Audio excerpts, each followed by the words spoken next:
Selamat siang untuk kita semua. Perkenalkan, nama saya Novita Lodisaran dengan NIM 2206070060. Pada kesempatan ini, saya akan mempresentasikan materi UAS tentang kimia katalis. Nah, langsung saja kita masuk pada materinya. Selamat siang untuk kita semua.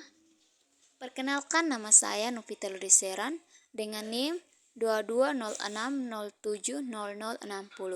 Pada kesempatan ini, saya akan mempresentasikan materi UAS tentang kimia katalis. Nah, langsung saja kita masuk pada materinya. Nah, sebelum itu kita akan mengetahui apa itu katalis. Nah, katalis itu sendiri adalah suatu zat yang mempercepat laju reaksi kimia pada suhu tertentu tanpa mengalami perubahan oleh reaksi itu sendiri. Pernyataan bahwa katalis tidak ikut bereaksi sebenarnya kurang tepat karena pada kenyataannya katalis ikut serta dalam proses reaksi tetapi tidak mempengaruhi hasil reaksinya. Jadi, penting untuk diingat bahwa katalis berperan meningkatkan laju reaksi, tetapi pada akhir reaksi katalis tetap seperti keadaan awalnya. Karena itulah katalis seakan-akan tidak ikut bereaksi. Yang berikut adalah grafik laju reaksi tidak dikatalis versus dikatalis. Kita bisa lihat pada slide dan gambar. Nah, untuk reaksi katalis memiliki jalur yang berbeda dengan reaksi tanpa katalis, di mana reaksi menggunakan katalis mempercepat reaksi dengan cara menurunkan energi aktivasinya. Berikut, reaksi dengan menggunakan katalis memiliki dua alur, yang mana alur pertama merupakan penentu laju reaksi.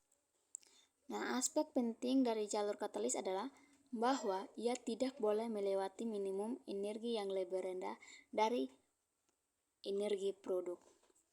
Yang berikut adalah grafik kesetimbangan. Nah, untuk grafik kesetimbangan ini sendiri, katalis tidak mengubah atau menggeser kesetimbangan reaksi, termasuk semua sifat termodinamikanya, seperti kecenderungan keberlangsungan reaksi, atau berdasarkan perubahan energi bebas Gibbs reaksi, delta G, besarnya panas reaksi atau delta H, harga tetapan kesetimbangan reaksi atau K, dan konversi maksimum reaksi atau XE yang dapat dicapai pada kondisi tertentu dengan atau tanpa katalis. Sifat-sifat termodinamika reaksi tidak mengalami perubahan katalis, hanya mempengaruhi terhadap sifat kinetika reaksi. Yang berikut adalah siklus katalis.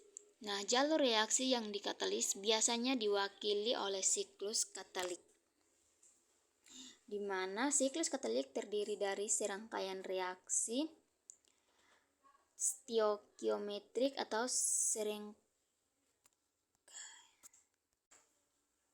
Yang berikut adalah siklus katalik.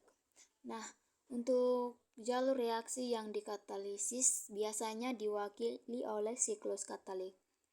Siklus katalik itu terdiri dari serangkaian reaksi stoikiometrik atau seringkali reversibel yang membentuk loop tertutup. Katalis harus diregenerasi sehingga dapat berpartisipasi lebih dari sekali. Nah, kita bisa lihat pada gambar di bawah ini. Yang pertama itu untuk substitusi CH2 double bond CH2 dalam PDCl berapa nih?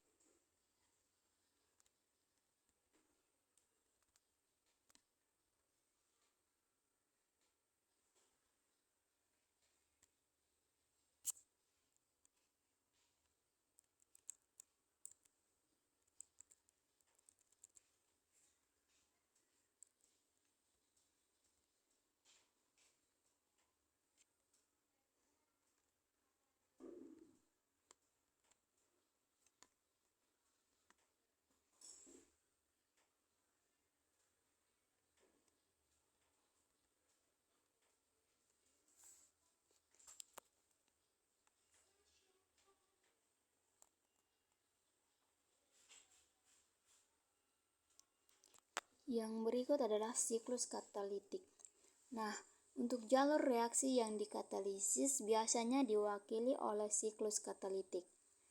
Siklus katalitik terdiri dari serangkaian reaksi stoikiometrik atau seringkali reversibel yang membentuk loop tertutup. Katalis harus diregenerasi sehingga dapat berpartisipasi lebih dari sekali. Nah, kita bisa lihat pada gambar di bawah ini. Yang pertama itu untuk substitusi CH2 double bond CH2 dalam PdCl4 2+, sehingga mengeluarkan ion Cl. Satu ion Cl digantikan oleh H2O. Langkah kedua, kita bisa lihat pada gambar. Selanjutnya melibatkan serangkaian nukleofil oleh H2O dengan hilangnya H+. Yang berikut pada langkah ketiga, ini untuk eliminasi terjadi dan pembentukan ikatan PDH menyebabkan hilangnya Cl. Hal ini diikuti oleh serangan oleh Cl dengan migrasi atom H untuk memberikan ikatan pada gugus CH-OH-CH3+. Pada langkah terakhir, terjadi eliminasi CH3, CHO, H+ dan Cl- dengan mereduksi PD2 menjadi PD0. Agar siklus terus berjalan, P0 dioksidasi menjadi P2 dengan dioksidasi oleh Cu2+. Yang berikut adalah sifat-sifat katalis. Yang pertama, katalis tidak mengalami perubahan yang kekal saat reaksi, namun mungkin saja terlibat pada mekanisme reaksi. Yang kedua, katalis mempercepat laju reaksi, tetapi tidak merubah jenis dan jumlah hasil reaksi. Yang ketiga, katalis menurunkan energi aktivasi reaksi, namun tidak merubah perubahan entalpi reaksi. Yang berikut, katalis merubah mekanisme reaksi dengan menyediakan tahapan reaksi yang mempunyai energi aktivasi lebih rendah. Yang kelima, katalis mempunyai aksi spesifik, artinya hanya dapat mengatalisis satu reaksi tertentu. Yang keenam, katalis hanya diperlukan dalam jumlah terbatas. Yang terakhir itu, katalis dapat diracuni oleh zat tertentu sehingga menjadi tidak aktif sebagai katalis lagi. Yang berikut adalah komponen katalis. Nah, untuk komponen katalis itu ada 3 bagian dan memiliki fungsi beserta contohnya masing-masing. Kita bisa lihat pada slide dan pada tabel. Jadi kita lanjut saja. Yang berikut adalah contoh. Nah, contoh yang digunakan di sini adalah TiCl5. Nah, untuk TiCl5 digunakan untuk polimerisasi alkena. TiCl5 yang ditunjukkan pada titik awal mewakili situs permukaan yang memiliki atom Cl permukaan dan posisi koordinasi yang kosong yang membuat pusat Ti tidak jenuh secara koordinatif. Nah, pada langkah pertama, atom Cl permukaan digantikan oleh gugus etil dan sangat penting bahwa gugus alkil cis ke situs kisi yang kosong.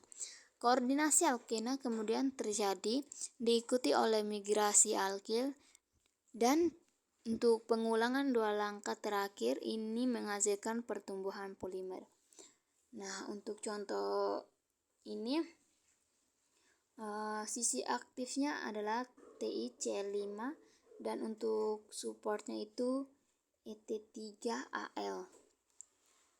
Yang berikut adalah mekanisme reaksi katalis homogen. Kita bisa lihat pada gambar di bawah. Untuk mekanisme reaksi katalis homogen ini memiliki 3 tahap. Yang pertama itu tahap pembentukan senyawa kompleks atau intermediate, atau bisa disebut juga dengan tahap koordinasi. Nah, pada tahap kedua, penyusunan ulang antara molekul-molekul reaktan dengan ligan katalis, atau tahap ini juga disebut dengan interaksi ligan. Nah, untuk tahap ketiga adalah tahap eliminasi produk.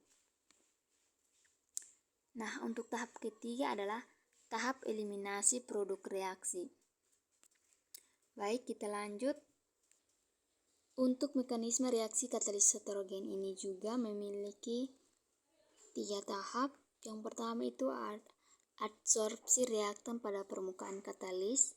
Yang kedua, reaksi dalam lapisan adsorpsi. Yang ketiga, desorpsi produk reaksi dari permukaan katalis. Yang berikut adalah klasifikasi isoterm adsorpsi. Nah, untuk klasifikasi isoterm adsorpsi ini dibagi menjadi 3 bagian. Yang pertama, isoterm adsorpsi Langmuir. Yang kedua, isoterm adsorpsi Bethe. Dan yang terakhir, isoterm adsorpsi Freundlich. Nah, untuk isoterm adsorpsi Langmuir ini ditemukan pada tahun 1918.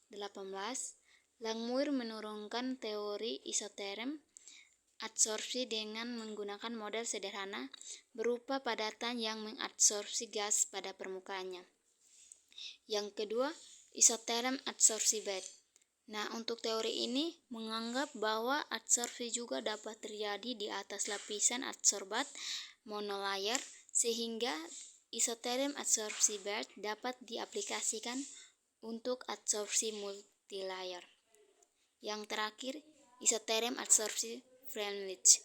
Nah, untuk isoterm ini berdasarkan asumsi bahwa isoterm mempunyai permukaan yang heterogen dan tiap molekul mempunyai potensi penyerapan yang berbeda-beda. Adsorpsi zat terlarut atau dari suatu terlarut pada padatan adsorban merupakan hal yang penting.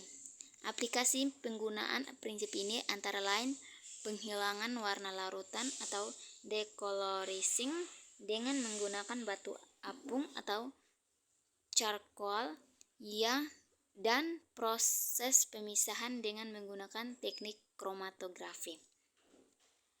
Sekian dan terima kasih hasil presentasi saya.